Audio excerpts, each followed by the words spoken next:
So here are 7 things that the WWE need to change and change fast. Number 1, the use of their full roster, right? Real talk. The WWE have like 200 wrestlers, so how come we only see about 12 of them every week? You would think this is rocket science, but maybe we should push more of our talent. We got guys like Karrion Kross, who's getting no screen time. Instead, we sign Aleister Black, who is just going to be a worse version of Karrion Kross. Like, this is the stuff that pisses me off. Instead of pushing people that are already on our roster, that we're already paying money, well, not we, the WWE are, right?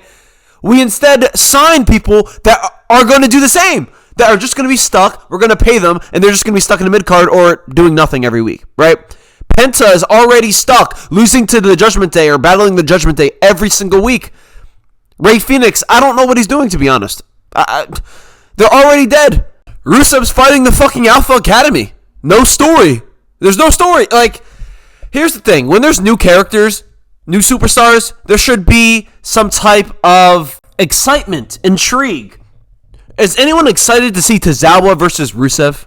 You know, like, this is the thing where the WWE just constantly fails.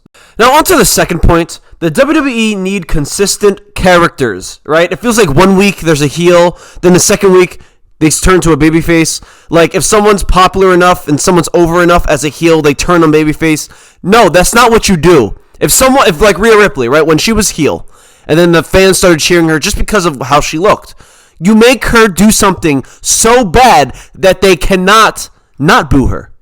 You know what I mean? Like, that's how you book villains. That's how you book heels. If they're getting over, make them do some devious shit. Make your characters consistent. I'm tired of these tweener baby faces, tweener villains. Like, that's not giving us good television. It's not. All right?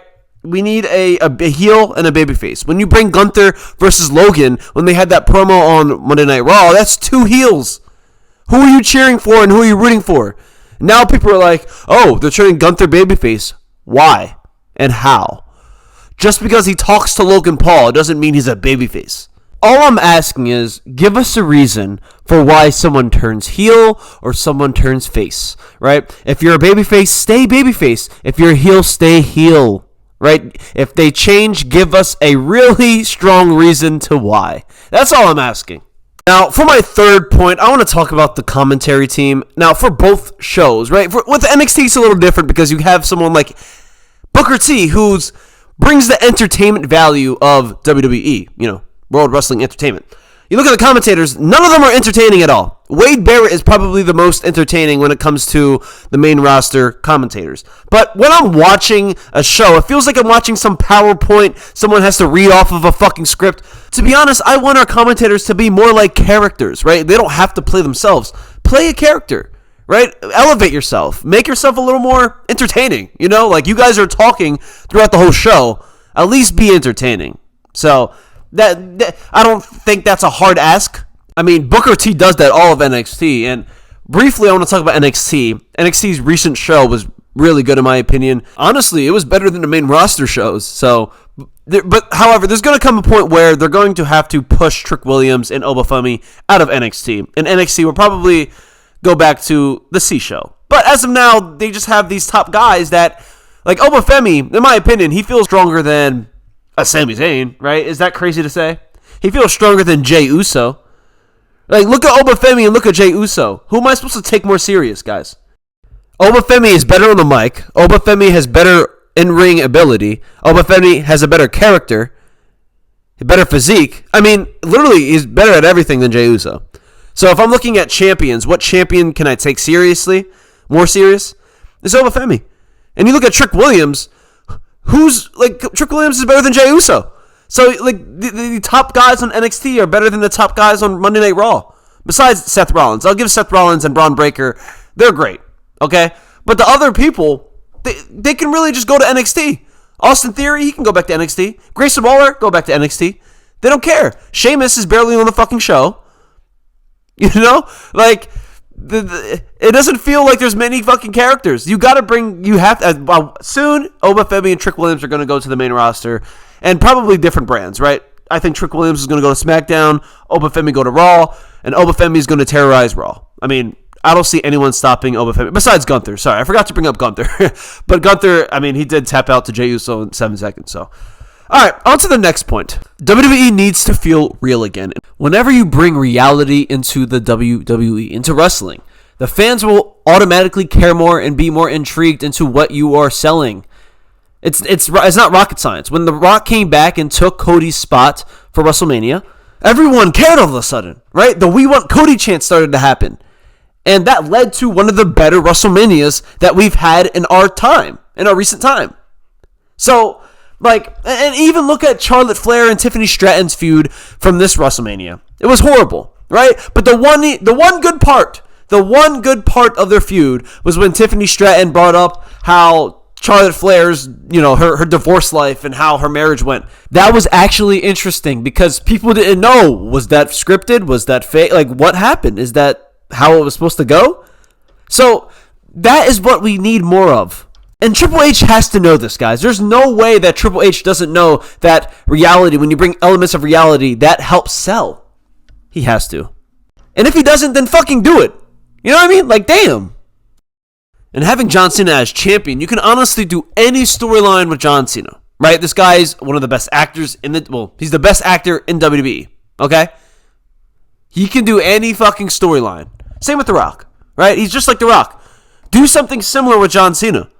He wants to ruin wrestling? Okay, let me put myself in the Money in the Bank qualifying match or something. Like, I want to see something where there's where the fans are just hating it, right? Like, if John Cena puts himself in a qualifying match, right, for the Money in the Bank, and he wins it, imagine. I don't want that to happen. Not saying I want that to happen, but let us think that could happen, right? Like, I don't know. You have to just do something entertaining. And that may not be entertaining. That may be a bad, a suggestion. But it's something out of the ordinary. I just want something out of the ordinary.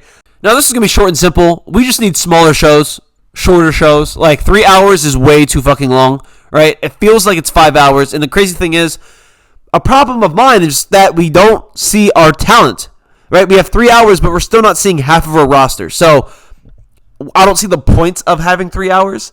So, I would just shrink it to 2 hours for all the shows and keep it simple. Next point, make wins and losses matter, right? Nothing kills a push faster than 50-50 booking, all right? If someone wins big one week and then loses clean the next week, why does it even matter? Why did it even have them winning, right? Give wins and losses meaning, track records, consequences. Make people earn their shots with matches. When someone finally beats a dominant champ, it should feel like a moment. It should not feel like a fluke, like what the fuck just happened. So yeah, I'm done with the 50-50 booking. All right, you got to elevate people into stronger positions and elevate people into weaker positions. That happens, right? It's natural. But at least make it believable. All right, when Gunther lost to Jey Uso and tapped out to his own move in 7 seconds, that's not believable. Okay? Sami Zayn should not be fighting with someone like Braun Breaker, I would say. I guess you can. But if Obafemi comes out of nowhere, right, and Sami Zayn is 50-50 booking with fucking Obafemi, I'm going to have a problem. All right. Now, let's dive into the next point because that was a pretty self-explanatory point. All right. Last one. This is my last one, too. Revive the tag division and women's divisions. As of now, Tiffany Stratton is the champion, and there's no storyline with her right now. Currently. I guess you can talk about Nia Jax winning her title back, but that's not a story. Right? Please write an actual story. No, Nia Jax may be trying to pretend that she's friends with Tiffany Stratton again, or I don't know, that she wants to team up with her. Do anything. You can do so many different things. You have 3 fucking hours. You have 3 hours, and you can't fit in 15 minutes of screen time for your fucking champion.